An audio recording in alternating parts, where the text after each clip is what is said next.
Pues muy, pues muy buenas tardes, muy buenos días, noches, amigos de México Libertario y de quienes nos siguen en sus diversas redes sociales y canales en una nueva emisión de nuestro programa Encuentro Libertario, gracias a quienes nos están mirando. Bueno, en esta ocasión nos pareció muy interesante, bueno, pues una nueva publicación que se acaba de hacer en España por Editorial Deusto y que muy probablemente va a tener una muy buena distribución en América Latina. Es más, en América Latina puede conseguirse vía Amazon.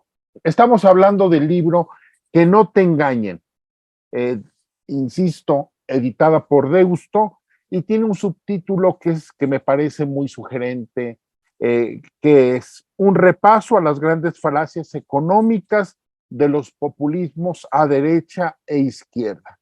Esta publicación fue elaborada por el doctor Santiago Calvo y por Álvaro Martín, con el prólogo del doctor Juan Ramón Ray. Me parece que, bueno, es una publicación muy sugerente ahora que en América Latina, aunque hay una coloratura de una ola rosa que se le llama, bueno, en realidad ha habido populismos de izquierda y de derecha gobernando hace apenas unos días. Jair Bolsonaro dejó el poder y bueno, me parece que es importante eh, referirse a ambos espectros de la geometría política. En este sentido, invitamos a uno de los coautores, al doctor Santiago Calvo. El doctor Santiago Calvo, bueno, pues es economista y tiene una amplia experiencia en la docencia como catedrático, como escritor. Quienes lo siguen en redes sociales, por cierto, podrán encontrar una muy importante difusión de papers académicos de otros autores, que me parece que hace sus cuentas en Twitter, su cuenta en Twitter, una de las más atractivas que puedan encontrar. En ese sentido, bueno, pues invitamos al coautor, el doctor Santiago Calvo. Ya habíamos tenido en otro espacio, en México Libertario, a Álvaro Martín, al que invitamos a hablar sobre innovación, y nos pareció interesante ahora invitar al doctor Santiago Calvo. Santiago, ¿cómo te encuentras? ¿Qué tal, Hugo? Mucho gusto. Muchísimas gracias por la invitación. Pues gracias a ti, Santiago. Bueno, yo quería preguntarte en principio, Santiago, bueno, ¿qué motivó a ti y a Álvaro Martín a escribir este libro en una situación como la actual, en donde, bueno, eh, los populismos van ganando de calle, la gente común quiere respuestas fáciles y soluciones inmediatas, y estamos hablando de poblaciones muy, muy grandes desde España y desde toda América Latina e incluso, bueno, también en Estados Unidos. ¿Qué pasa? ¿Por qué esta atracción del populismo y por qué ustedes sintieron que era importante hacer esta publicación? Yo creo que das un poco en el clavo con eso que comentas. El populismo está en todos lados, en muchísimos países, y hay mucha gente que ve atractivas sus propuestas, y nosotros detectamos esto, que había mucha demanda por propuestas populistas de aspecto económico. Y nosotros siempre hemos tenido el placer y el gusto y la pasión por transmitir y divulgar la economía. Tanto Álvaro como yo tenemos cuentas activas en redes sociales, en Twitter, y también escribimos en periódicos, participamos en radio, en televisión, pero detectábamos que había un gap en la publicación de libros que no cubrían este déficit de información económica que alcanzaba la población. La población demanda populismo porque realmente no conoce lo que de verdad trae el populismo económico, tanto de derechas como de izquierdas, y queríamos transmitir ese conocimiento económico en una obra un poquito más amplia que lo que nos permite un artículo en un medio digital, en un periódico en papel. Y por eso en pandemia no, nos pusimos de acuerdo, Álvaro y yo, y buscamos y elaboramos una lista de varias de las falacias que abundaban en la política económica, tanto en América Latina como en España, porque este libro, a pesar de haberse publicado en España, puede ser leído por una persona a nivel global, porque tratamos aspectos y ejemplos no solo de España, sino de Venezuela, por ejemplo, cuando hablamos del control de precios, o también de los Estados Unidos, cuando hablamos de aspectos impositivos. Tratamos cuestiones y fenómenos de tendencia global, y por lo tanto cualquier persona preocupada por el populismo económico puede leerlo, no solo que viva en España. Y nosotros hicimos esa lista, como ya comentaba, que afecta a muchísimos países del mundo, especialmente en Latinoamérica y en España y en Europa y en Estados Unidos. Y con esa lista llegó la propuesta de la editorial. Tuvimos que recortar varios de las falacias, porque son muchas. El populismo económico tiene muchas propuestas, ofrece muchas propuestas, no de calidad, pero sí que tiene es muy cuantiosa en el número de recetas económicas desafortunadas para los países que la ponen en marcha, la ponen en práctica. Y con esa lista recortada sacamos este libro que contiene 20 capítulos. En esos 20 capítulos tratamos 10 falacias del populismo económico de derechas y otros 10 populismos de la parte de la izquierda. Tratamos de hacer un repaso de la evidencia empírica.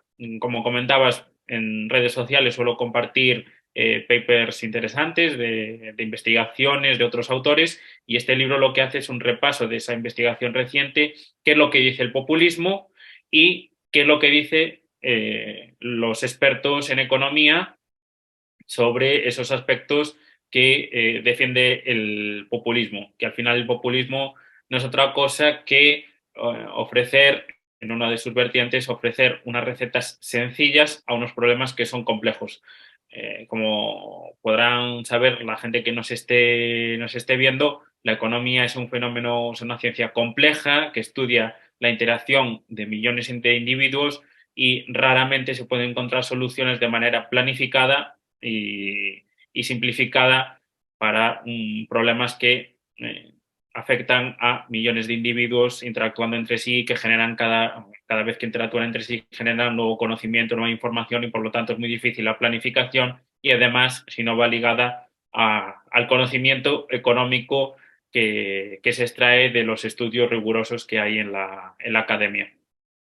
Así es, Santiago. A mí me pareció realmente, viendo el índice, los temas que tratan, que bueno, tenía una enorme utilidad y actualidad a lo que vivimos en México y en general en América Latina, con algunos temas que realmente, bueno, pues uno ve que los gobiernos tanto de izquierda como de derecha, de tendencia populista, se solazan en este tipo de soluciones. Por ejemplo, prácticamente desde México hasta Argentina, y recientemente en España estoy viendo estas posturas de Podemos sobre castigar a los supermercados. Bueno, se atribuye el fenómeno inflacionario a cuestiones relacionadas con la avaricia, la codicia empresarial, y bueno, pues se piden entonces recetas tipo controles de precios, de prácticamente desde todas las geometrías políticas. ¿Qué les dicen ustedes al elector, al ciudadano común y corriente, cuando piden este tipo de soluciones de controles de precios, y cuáles son las consecuencias de este tipo de políticas, Santiago?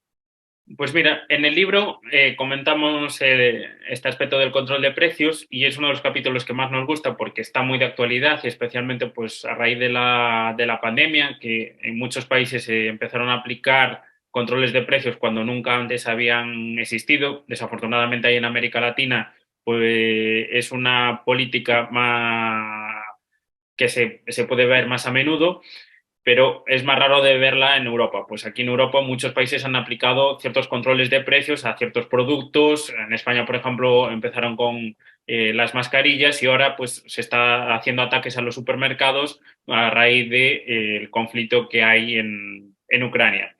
Pero yo les contestaría que, por ejemplo, economistas que, muy lejos de ser economistas de tendencia liberal o de derechas, por ejemplo, Paul Krugman, comentan que el control de precios, y leo textualmente, esto es un tuit suyo, que dice que cree que la inflación que disminuirá a medida que la demanda se vuelva menos sesgada y las cadenas de suministro se ajusten. Y comenta que los controles de precios arruinan ese ajuste necesario entre la demanda y la oferta. Y ahora explicaremos el porqué. Y lo que dice es que no todas las malas ideas provienen de la derecha. Es decir, un economista, Paul Krugman, muy ligado a la izquierda, hasta critica el control de precios. Es decir, no es una medida que sea bienvenida por parte de los economistas en general, porque cuando uno estudia cuáles son los efectos de los controles de precios y sabe qué efectos tiene, se posiciona en contra. Pues el problema del control de precios es que distorsiona la oferta y la demanda. Y al distorsionar la oferta y la demanda, al final lo que genera son problemas de escasez. Y tenemos los casos de Venezuela o Argentina, por ejemplo, o también en Alemania.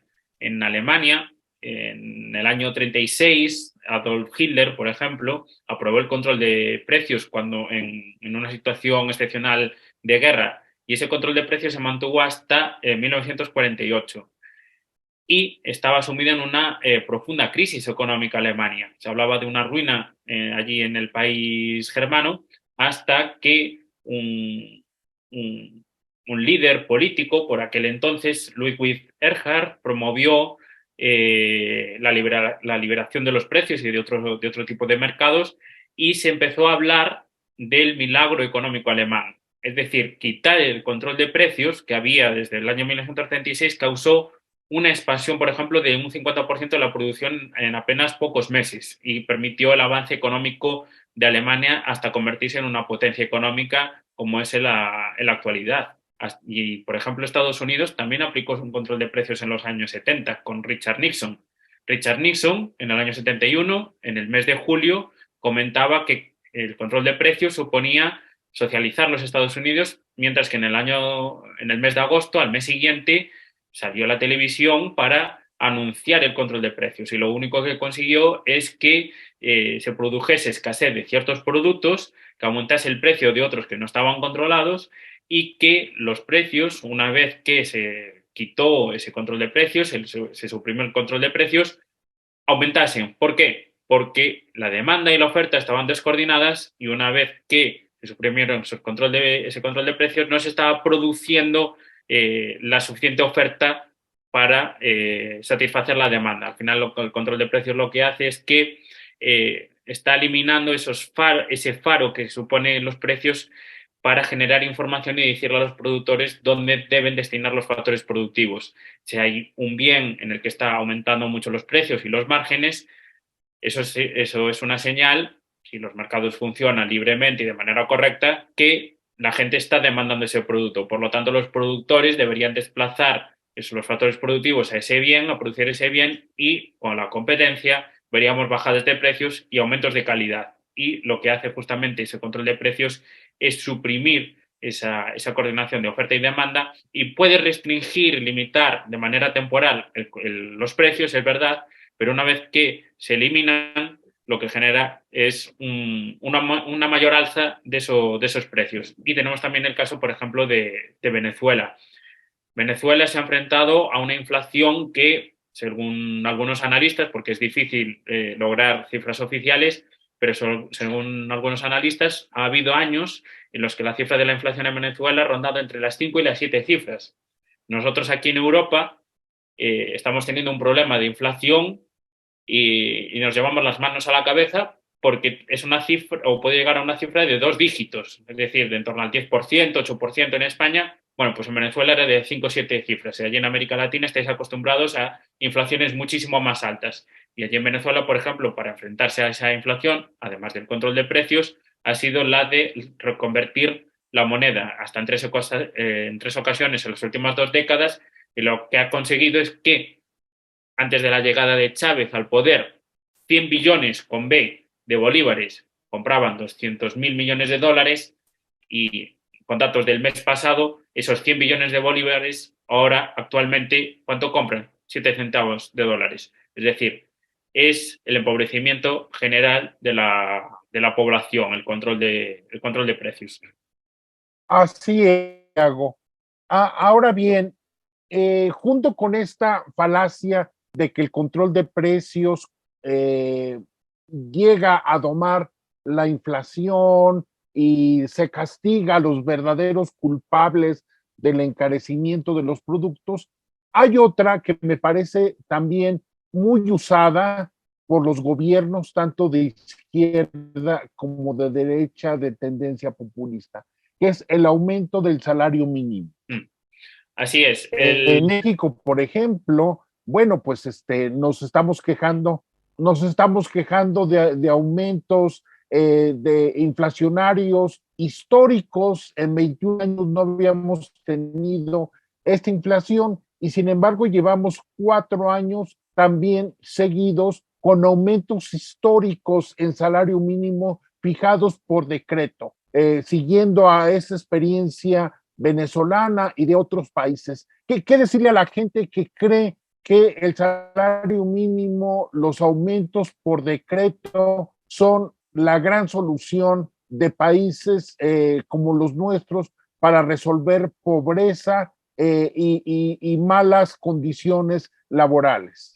Bueno, pues para mejorar las condiciones laborales, yo lo que diría es que no se trata de aumentar el salario por decreto, como pasa en México o también pasa en España, que también llevamos varios años con subidas históricas del salario mínimo, sino con mejoras de la capacidad productiva de los países. Y eso se hace con políticas de liberalización de mercados, no de restricción de los mercados, que es lo que le gusta mucho a los populistas, especialmente en este caso a los populistas de izquierdas que abundan allí en América Latina. Pero de todas las maneras, el salario mínimo normalmente se suele defender por mejora de la justicia distributiva, para mejorar la situación de los trabajadores pobres. Yo lo que les diría es que lo que se encuentra uno en la revisión de la literatura, lo que hacen los expertos que han analizado en abundancia la subida del salario mínimo en muchísimos países y muchísimos lugares, es que realmente no ayuda a los más desfavorecidos. ¿Por qué? Pues, por ejemplo, debemos pensar que las familias pobres no lo son porque estén cobrando el salario mínimo, sino que lo son porque no trabajan sus miembros. Entonces, lo que habrá que buscar es soluciones a por qué todos los miembros de una unidad familiar, por ejemplo, están en desempleo. ¿Y por qué suelen estar en desempleo? Pues con mercados laborales muy disfuncionales.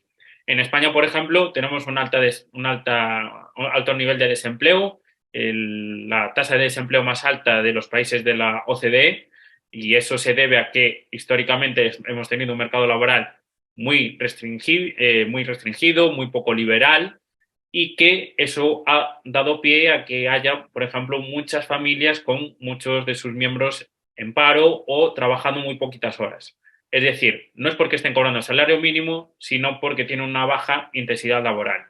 Entonces, subir el salario mínimo no les beneficia porque no están percibiendo el salario mínimo, simplemente es que no están trabajando. De hecho, en muchos sitios, aumentar el salario mínimo lo que genera es desempleo, porque está aumentando los costes laborales de los trabajadores y por lo tanto no llegan a cubrir con su productividad lo que aporta al trabajo, no cubre lo que exige el gobierno que paguen las empresas a esos trabajadores y por lo tanto manda a muchos trabajadores al paro, especialmente a trabajadores de mayor edad o, por ejemplo, para los jóvenes, a los jóvenes les cuesta todavía más encontrar trabajo si la barrera de entrada, en este caso en forma de salario mínimo, es más elevada.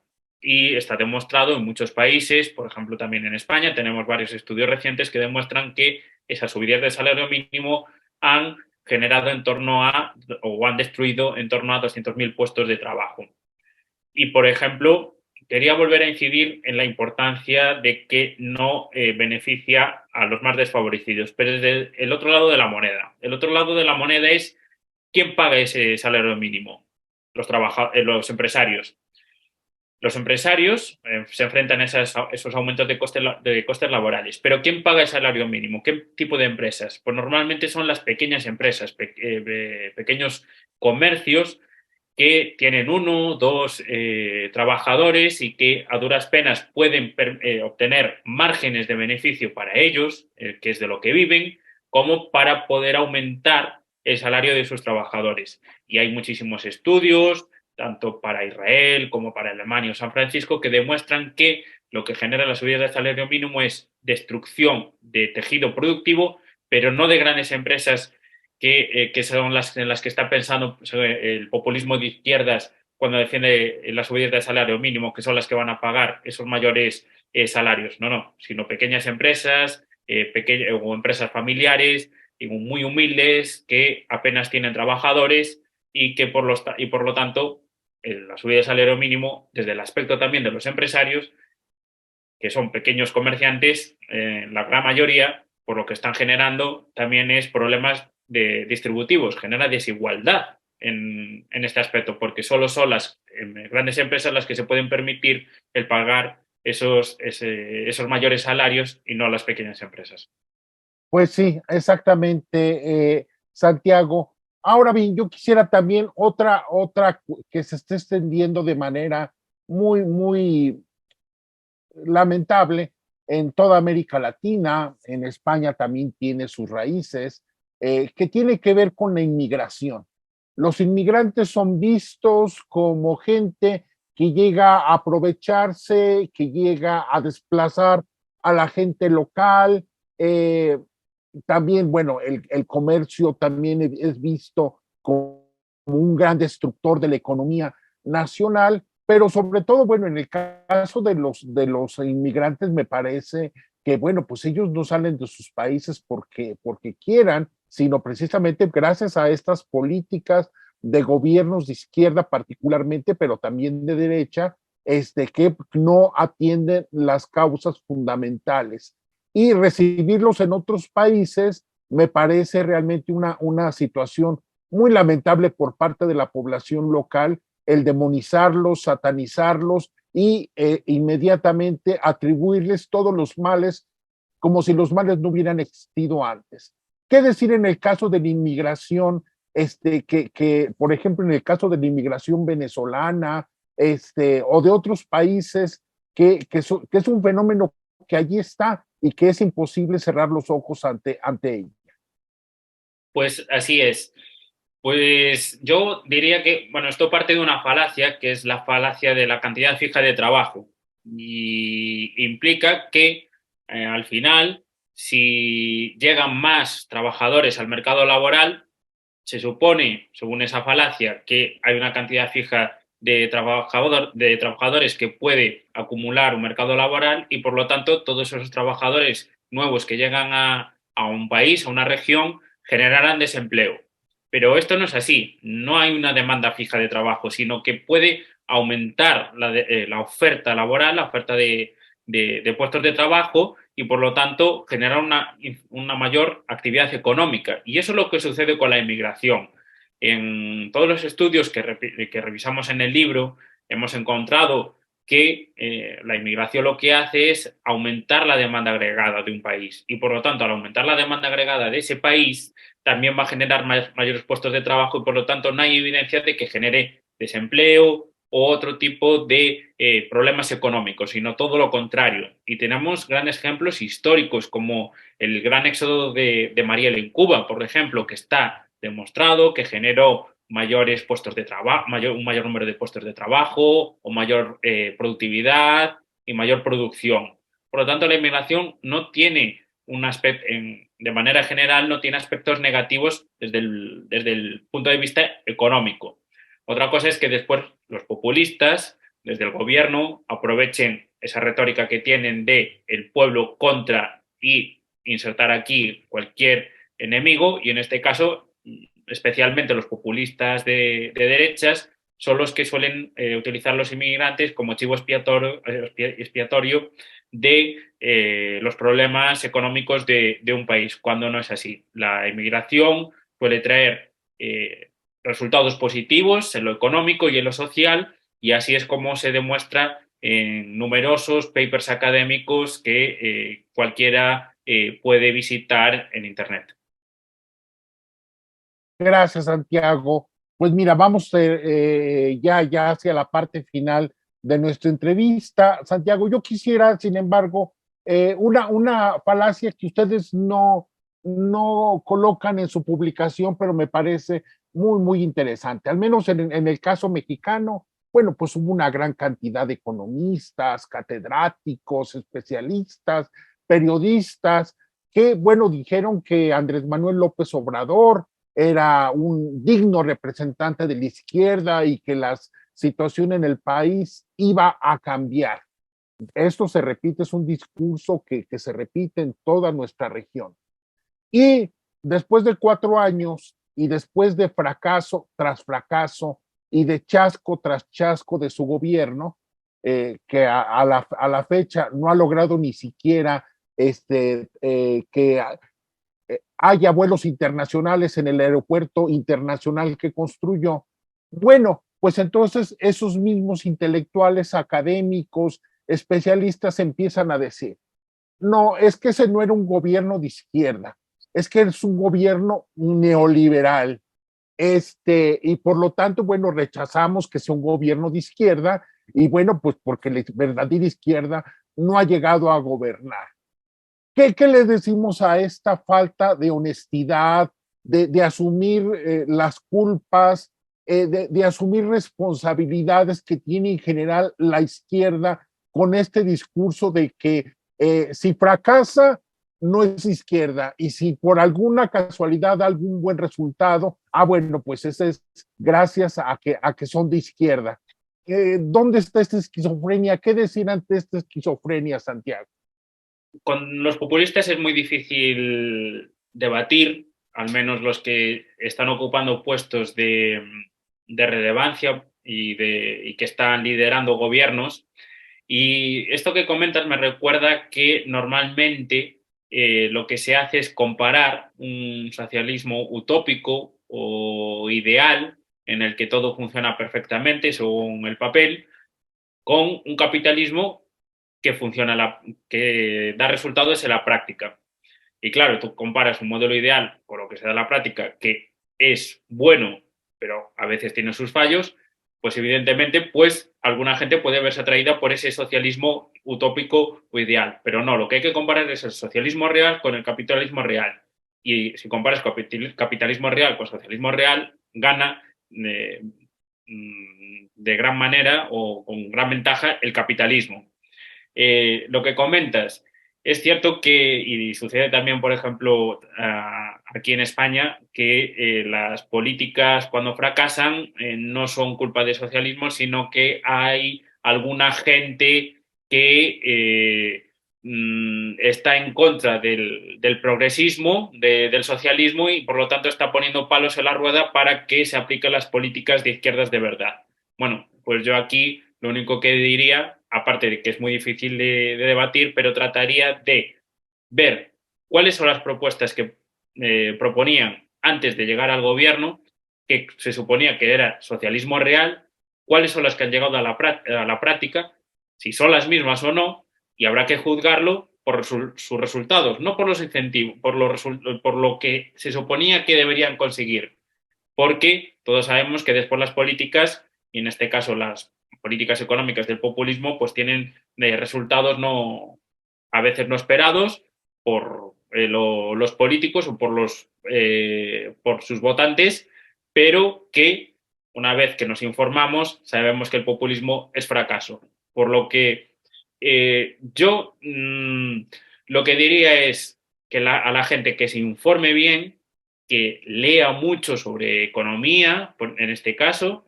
Nuestro libro lo que pretende es dar esas herramientas para que la gente conozca lo que es la economía de verdad, qué dice la ciencia económica sobre estas falacias, y que no se deje engañar por los populistas, porque los populistas van a seguir engañándonos. ¿Por qué? Porque su fin es alcanzar el poder.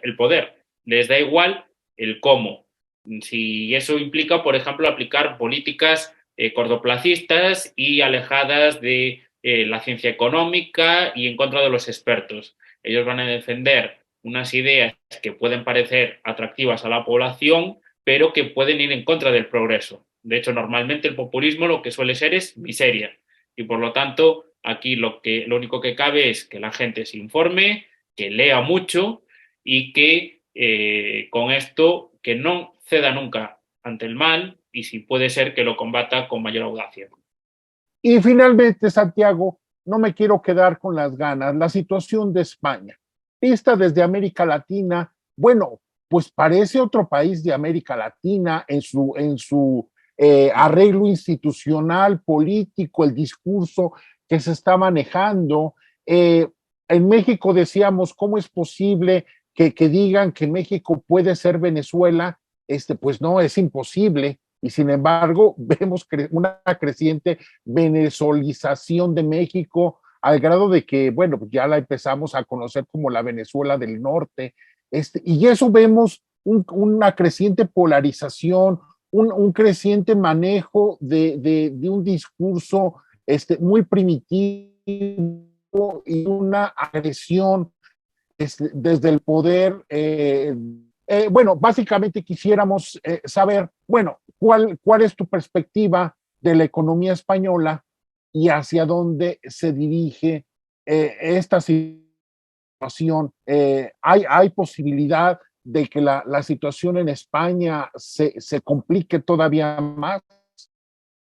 Pues no soy del todo optimista con la situación en España. Este año en España es un año excepcional porque hay elecciones tanto municipales como regionales y después a finales de año va a haber unas elecciones generales y cuando suele haber elecciones lo normal es que se paralice toda reforma estructural.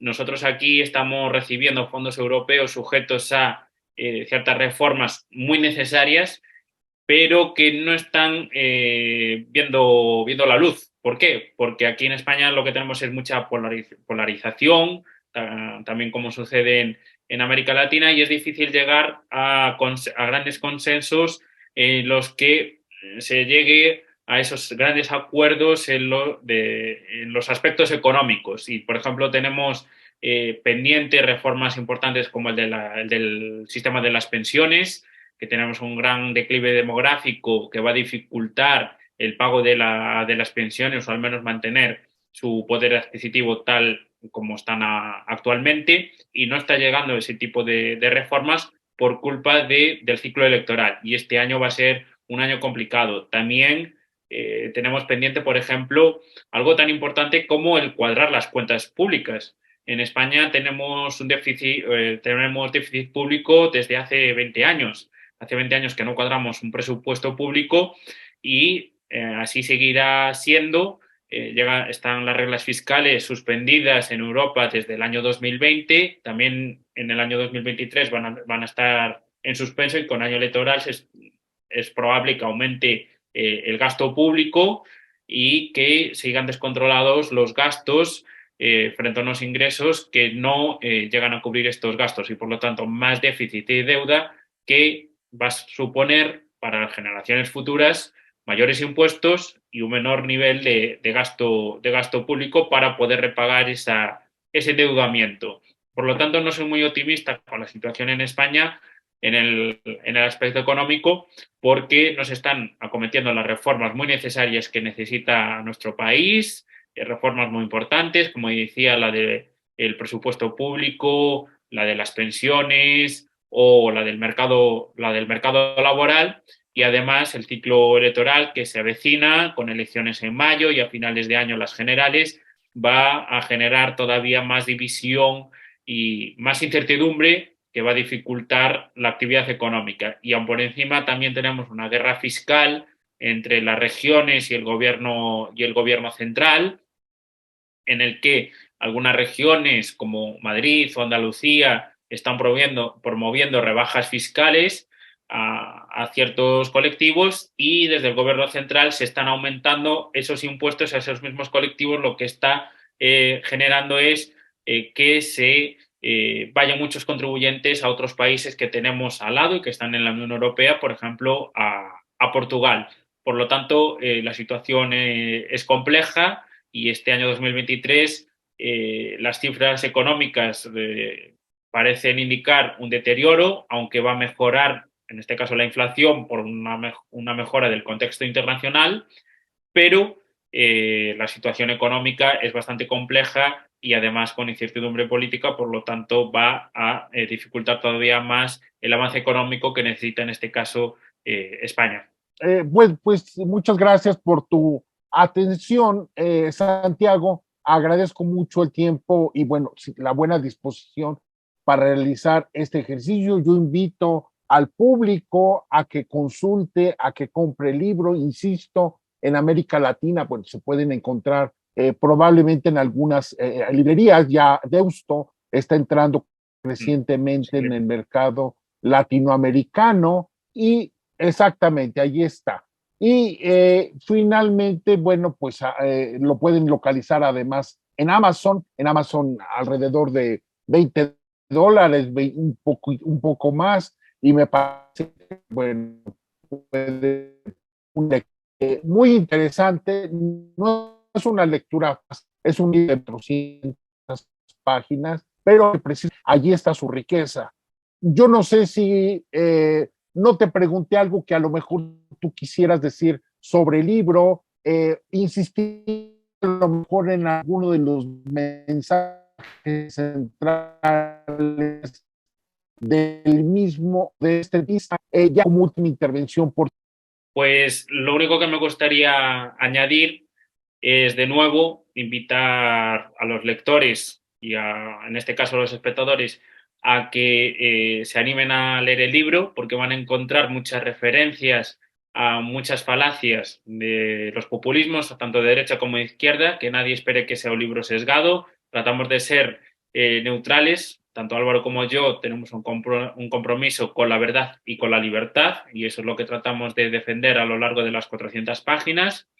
Y también que van a tener en este libro un manual de referencia para cuando se discuta en la conversación pública un hecho concreto, un fenómeno económico en concreto, pues tendrán ahí la referencia para ver lo que dice la ciencia al respecto, la ciencia económica, los expertos. Y simplemente deseamos que sea de vuestro agrado la lectura del libro y que cualquier duda que tengan los lectores podrán consultarnos tanto a Álvaro como a mí, porque vamos a estar en redes sociales y siempre dispuestos a resolver todas las dudas. Y con esto, nada más que agradecerte la oportunidad por poder hablar un rato, un tiempo muy agradable sobre nuestro libro, que no te engañen. Pues muchas gracias, Santiago. Te quedo muy, muy agradecido a nombre de México Libertario y de sus integrantes. Y bueno, pues yo estoy seguro que esta entrevista será muy interesante para el público, que pueda verla en tu transmisión directa o en nuestras redes sociales en días posteriores. Muchas gracias y bueno, pues pedirle al público que sigan a Santiago Calvo y a Álvaro Martínez en sus redes sociales. Son un par de jóvenes que me parece que darán mucho de qué hablar en los próximos años. Y bueno, felicidades por este gran logro de su libro, que realmente me parece una de las publicaciones más rescatables del año del 22. Gracias, Santiago. Gracias Tengan a una vosotros. excelente noche y estamos a tus órdenes. Muchísimas gracias. Un abrazo.